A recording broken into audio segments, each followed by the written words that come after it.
Dude, why is nobody else out here? Water temps have dipped into the 40s. Fish are chewing. There's not many nights left like this, but take advantage of the ones that are left. I know spring trolling gets all the glory as far as trolling crankbaits where I'm at in central Minnesota. The fall trolling bite can literally be just as good.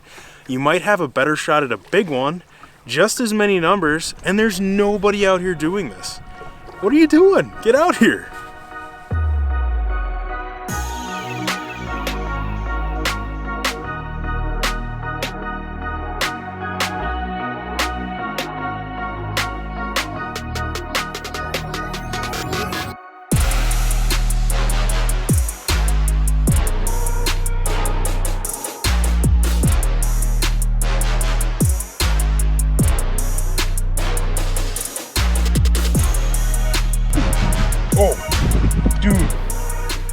Go time, baby.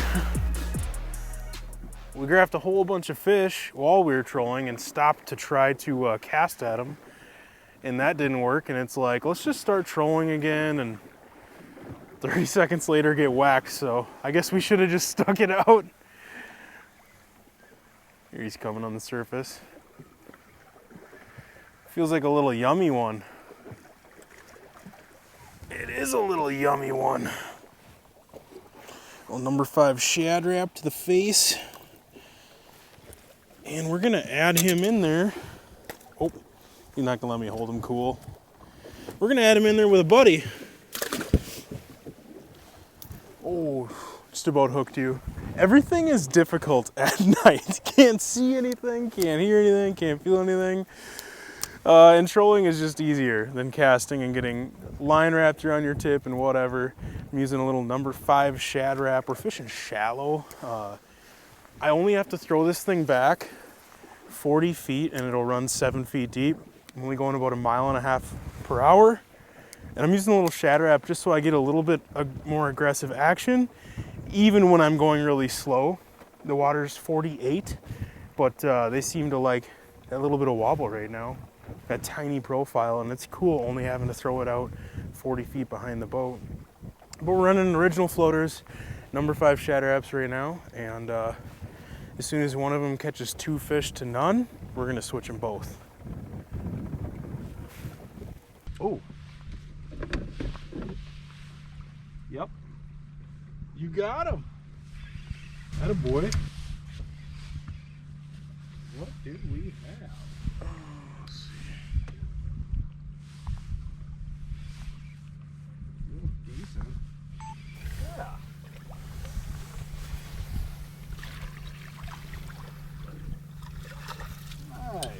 Attaboy. Another one for the pile. And you know what's interesting? The old school blue. The old school blue. You just switched that bait out for that little number 5 shad wrap. Yeah. Copycat. Well, you did pull out and say, hey, put this on. Sweet. It looked like it was out of focus the whole time. It probably was. So as far as locations go, literally you could go to the same spots that you troll in spring and catch fall walleyes trolling. And I'm looking for big flats, big feeding flats with good weed edges, but something I do a little bit differently where in the spring there isn't really any weeds up yet. So you're just kind of going across that flat and running into fish that are up shallow. In the fall, you got to be a little bit more precise because there are still weeds, even though they're dying off and they're thinning out. But we're fishing the inside weed lines on the edges of these flats. So the whole flat might be 5-7 feet deep all the way across, and then that like 10 to 15 foot drop that's still got cabbage weeds and coontail that's living. We're bumping onto the inside edge of that, so somewhere in 7 foot, 8 foot or so is where it's weird. We'll be running baits, and if you're in 10 feet of water, you're like, my baits are getting hung up, it's too shallow, I need to move out deeper to get out of these weeds. When in reality, you need to bump in and find that inside weed line where the weeds go from really thick and then thin out and sparse. And fish roam that like a highway. And I guess what happens is once you get the fall turnover, and the water reoxygenates and weeds are dying off. You get a lot of bait fish, shiners especially, that will push up into that shallow sand and on the inside weed lines, and you've got walleyes right behind them. So there's a lot of deep fish in the fall, and that kind of takes the glory. Dragon chubs deep, jigging raps deep, but there's a ton of fish that are shallow all year round, and there's a lot of fish that will push shallow again in the fall. And you just got to think basically backwards or opposite of spring. You know, in the spring, you start shallow and you slowly work deeper. Those fish are out in their summer spots, and as the fall, we call it like a regression, working backwards. Just work backwards from those summer spots to those areas where you caught them in spring. Walleyes are going to be there. Oh. Yep. Fish? On. Crank on the foul. There we go. Look at you. They're biting. Doesn't feel huge. Oh, but I bet it's tasty. It's gonna be good. On that blue again. Oh, you're doing it solo. Bad friend. Nice. Yeah, man, that's a tasty one. Another little number 5 shad rap, blue back. He is in that net. Just running them about 40 feet behind the boat. They're hitting 7 feet deep, and we're trolling in that like 7 to 9, right by bottom. And we finally dialed in the bait and the speed, and now we just duplicate. Go back and forth, baby. It's alright. It's hitting the pan anyway. Sweet, dude. Nice. Not huge, but fun, man. This time of year, that is what we expected to be catching. Alright. I am glad that we made that crankbait switch. I had set in my head that we were going to catch them on a certain bait, a certain way. Just another nice eater, but we switched. Oh no! No! He's floating on the surface! No! Oh, well, that would have been another nice eater on the shallow shad, or no, the regular number 5 shad rap. But I got cocky and tried to boat flip instead of using a net like a normal person, so. Like me. What color? Purple Descent. Let me see it. Yeah, she's nice. I like her. Dang, man. They make more. Why didn't I just net it? They make more. All right, we'll catch more. All right, so tonight, the little tiny number 5 shad raps have been killing it for us. Honestly, I'm a little bit surprised because it's got a little bit more aggressive action than the other 2 or 3 basically go-to fall baits that I have. And that's why you always have to play with different profiles, different actions. Water temps have dipped down into the 40s. Normally, cold water, the colder it is, the slower you have to go. And basically, the more subtle you want that action. You don't want a really crazy, bitey, aggressive action when the fish are kind of chilled out. And I would have bet money the original floater would have been the deal tonight, because it has been all year, and basically it's just fall dynamite. It's got a really subtle, wobbly rolling action, just really low key, and in cold water it kills it. But we're kind of on this warming trend. It's been 50 degrees for a few days in a row. Water temps are cold, but those fish, I don't know, it's been stable and they haven't been dropping, so they're super active tonight. We started with an original floater on one and a little shad rap on the other, and every fish has gone for the little shad rap. Once we got 2 fish up on the little shad rap, we switched them both out to it. And basically, I always start with 2 different baits, and once you get outfished a little bit, then we have to switch, then you know what they want. And as far as my 3 basically go-to crankbaits for fall walleyes goes, you have to have the original floater. There are some days where that slow, subtle, wide wobble rolling action is just the deal. A shallow shad wrap is a little bit more subtle action. It's more active than this. It's going to have a little bit more of this and a little less of that, if that makes sense.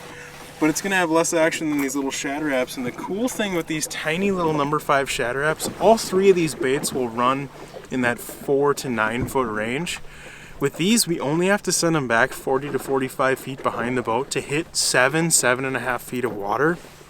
And right now we're trolling slow. We're going 1.5 miles per hour. We played around with speed anywhere from 1.2 up to 2. 1.5 was the sweet spot. And with these baits at 1.5, they're not overly aggressive, and I think that's why they're working so well in this cold water right now, because we're going slow. So instead of at 2, they're acting like this. At 1.5, they've just got this nice little wobble, just enough vibration that fish can feel that, follow that, eat that. But you always have to just play with different colors, different profiles, different actions, and see what they want that night, because it might catch you by surprise like it did us. Yeah, you can make fun of the egg beater all you want. I know all the Great Lakes dudes and stuff are gonna be like, oh, he's trolling for walleyes with a spinning rod, you know, that wimpy setup. I would love to use a 10-foot moderate rod, a size 300, 200 reel line counter. It just doesn't make sense for where I'm at in central Minnesota. We're fishing shallow water, up in the weeds. We're getting fouled up, and being able to snap that, get that out, get the bait cleaned up and fishing again. And the thing is, if you got to reel in and take some junk off, I'm only throwing these baits 40 to 45 feet back. I get that junk off the bait, a quick flip, I'm fishing again in literally like 5 seconds. And I don't care how good of a line counter setup you have, if you're feeding line back, trying to get those crankbaits back, going 1.5 miles per hour, you're literally just fishing so much less. Where with these, it's just so fast and efficient. You don't have to go out and buy a new fancy rod to troll crankbaits. I like using a medium light, 7-foot or so, a little bit softer rod because I run braided line. And I also think that's a big deal. I mean, a lot of people run mono or fluoro on their trolling setups, but most of the videos that you see, people are doing open water trolling. They're not up in the junk, they're not in the weeds, they're doing open water trolling, suspended fish. We don't do that around here a whole lot. So I'm using braided line. I can literally feel if that Shad wrap is still thumping, and if it even has the smallest weed on one of the treble hooks, that bait stops like thumping that rod tip and it mushes out, and you can just feel that nothing is happening. Give it a snap and you know you're clean, or if you have to reel in and clean it off. So that braided line is so key, and I'll just run like a 4 or 6 foot 10-pound fluorocarbon leader just as like a shock absorber. And that's also where the medium light rod comes in, a little bit softer rod. There's no stretch with the braid, so I'm letting that mushier, softer rod absorb and not tear out those treble hooks. And also feel like just a short 4 or 6 foot fluorocarbon leader gives you, you know, maybe 4 or 5 inches of wiggle room in stretch for that small chunk of line, just to help keep those fish pinned. All right, here's another little advantage of the spinning gear that isn't as cool as the big fancy line counters. I'm holding it in my hand. I don't care who you are, if you have a 7-pound line counter set up, you're not gonna hold it in your hand trolling for 6 hours. It's going in that rod holder way more often than you're messing with it. And it is unbelievable how many times fish follow the bait before they hit and are waiting for some sort of a change, whether it's you pumping the rod. Sometimes I just dip the tip back, let it stall out, and then once you engage it again and it speeds up, you get hit. It is crazy. And now that we have live scope and we can even see and confirm what we thought was happening, seeing that fish follow that bait, and as soon as there's some sort of a change, whether the boat is making a turn, you're speeding it up, and then it, boom, they eat, you are definitely going to be more likely to actually hold this, play with it, fondle it a little bit, and get more bites if you're using just a little egg beater. A little spinning rod, a little fairy wand, whatever you want to call it. Make fun of it all you want. It works. It's easy, it's simple, it's efficient.